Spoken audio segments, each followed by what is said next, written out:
هموطنان گرامی، فردا ماه مبارک رمضان که هر روز آن برای مردم مسلمان مکتب پرهیزگاری، خودشناسی و انسان دوستی و همت بلندی و خیر و سخا می باشد فرا می رسد.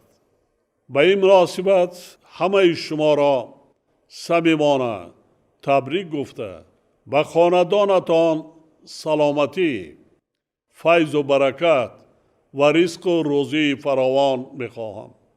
تاجیکستان صاحب استقلال ما حالا در مرحله تشکل و تکامل دولت ملی، یعنی در روند دولت سازی و دولتداری نوین خود قرار دارد.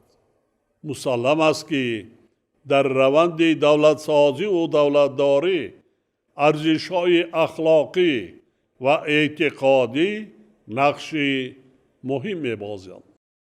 به عبارت دیگر، قانونیت بنیاد دولت ملی معاصر تقاضا می‌کند که هم رسم و آیین‌های اجدادی و سنت و عنعنه‌های ملی و هم ارزش‌های اعتقادی در خدمت آسایش و آرامی و سعادت مردم تاجیکستان قرار داده شوند، زیرا آنها جزء ترکیبی و جدای ناپذیر فرهنگ ملی ما را تشکیل می‌دهند.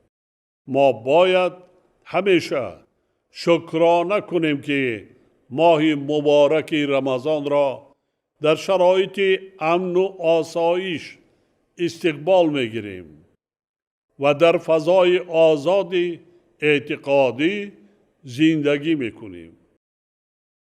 چنین شرایط مساعد و فضای سازگار هر فرد صاحب عقل سالم و صاحب ایمان را وادار می سازد که به قدر استقلال و آزادی وطن و صلح و ثبات کامل رسد و شکرانه این نعمت‌ها را بجا آورد.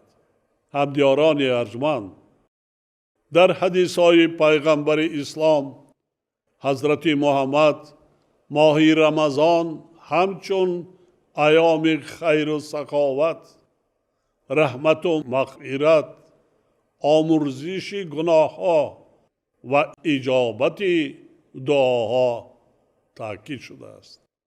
گرامی دانستن این ماه شریف برای مسلمانان جهان از آن سرچشمه می‌گیرد که کتاب مقدس قرآن در آن نازل شده است. این ماه ارزش و حکمت‌های زیادی سبق آموز دارد.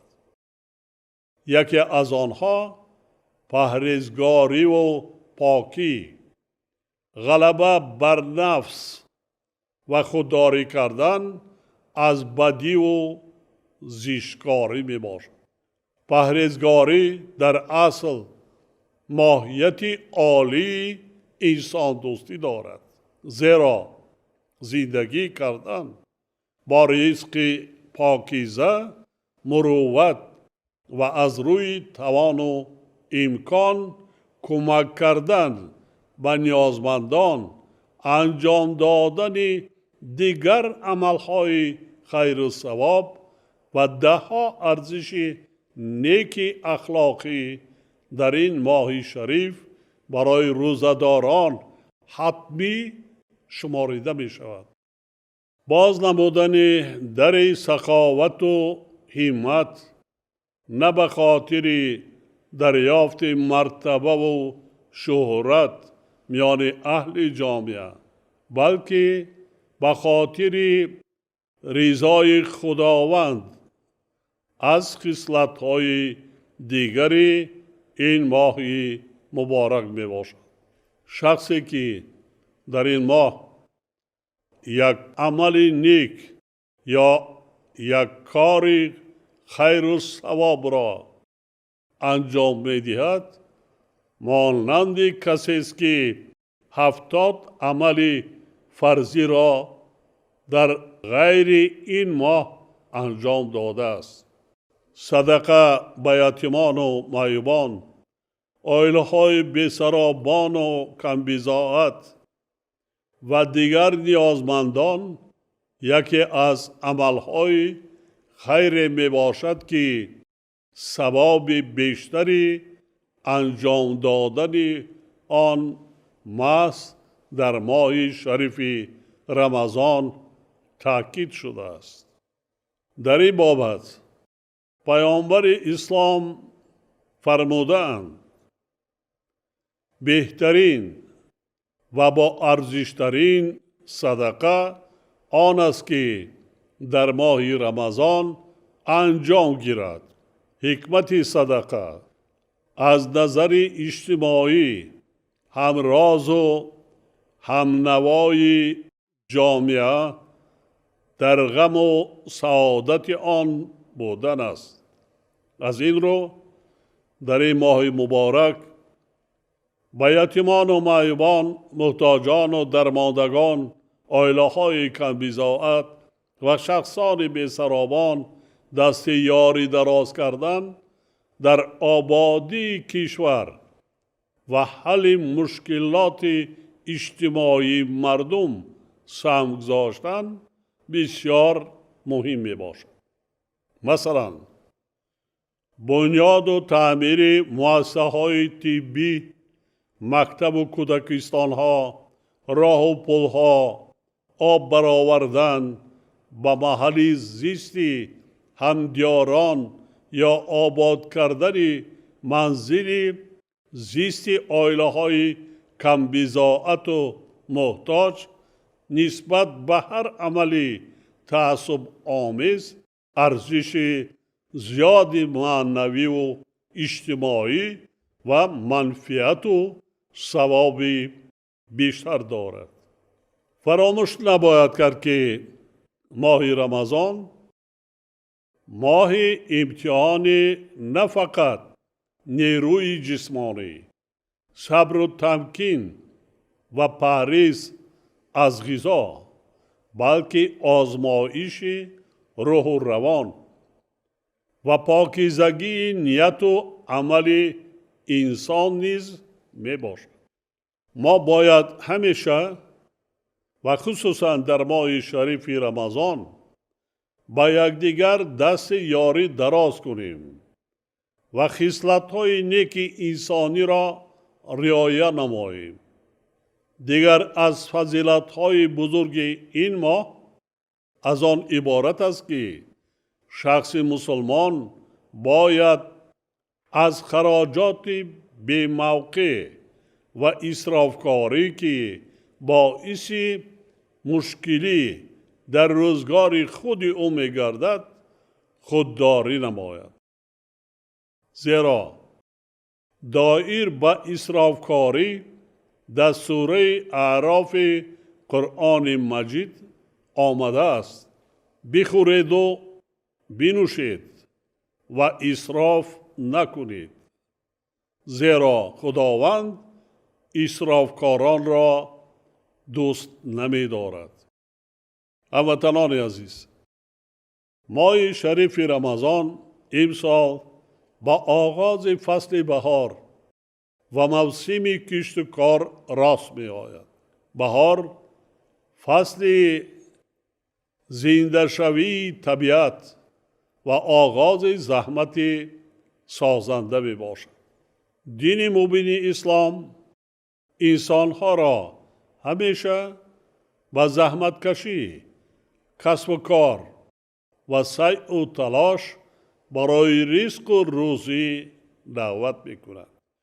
هر کسی که در روزهای ماه مبارک رمضان با نیت پاک زحمت میکشد و کشت و کار میکند، نه تنها رزق خود و اهل عائله اش را تامین میسازد، بلکه به جامعه نیز منفعت زیاد میرساند.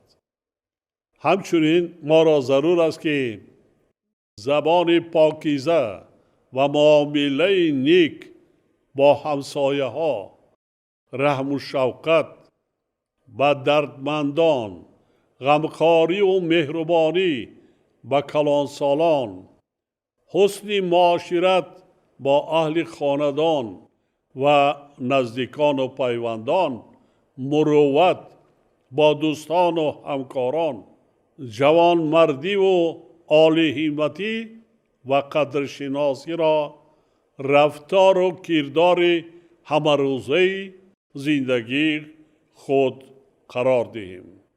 در شرایط امروزه جهان که به انسانیت و رانهای اقتصادی و اجتماعی و فرهنگی و معرفتی تهدید می نمایند، ما باید ارزش‌های ملی، فرهنگی و اعتقادی خود را حفظ نماییم. ما باید پیش از همه ماهیت اصلی فرهنگ اسلامی را درست درک کرده، آن را از همه گونه اندیشه های نادرست و خرافاتی پاک نگاه داریم و در راه تربیت انسانی کامل استفاده بریم. امروز وقتی که جهان با تهدیدهای گوناگون اطلاعاتی و مفکوروی روبرو گردیده است، ما باید در دایره تعلیمات واقعی اسلامی و عنعنه‌های نیک ملی، انسان دوستی، تحملگرایی و وحدت و همبستگی را ترغیب نموده به عمل و اندیشه های خرافاتی و تفکر افراطی راه ندهیم. شهروندان کشور را ضرور است که در این ماه مبارک به همدیگر مهربان باشند، با احتیاجمندان دست یاری دراز کنند، سر یتیمان را صله نمایند، با خویش و اقربا، همسایه ها، یار و دوستان مناسبت خوب داشته باشند و از دلهای خود کینه و عداوت را دور نمایند. مسلمان کامل باید به وطن و ملت خود صادق، در حفظ مرز و بوم آن آماده و ننگ و ناموس وطنداری داشته باشد و در آبادانی سرزمین اجدادی خویش سهمگزار باشد. زیرا طبق فرموده پیغمبر اسلام، محبت به وطن از جمله ایمان است.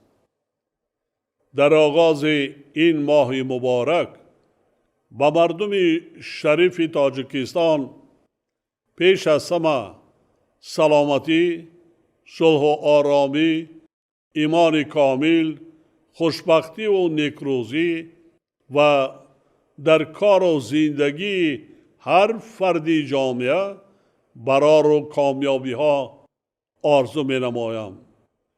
ماه شریف رمضان مبارک باشد هموطنان عزیز.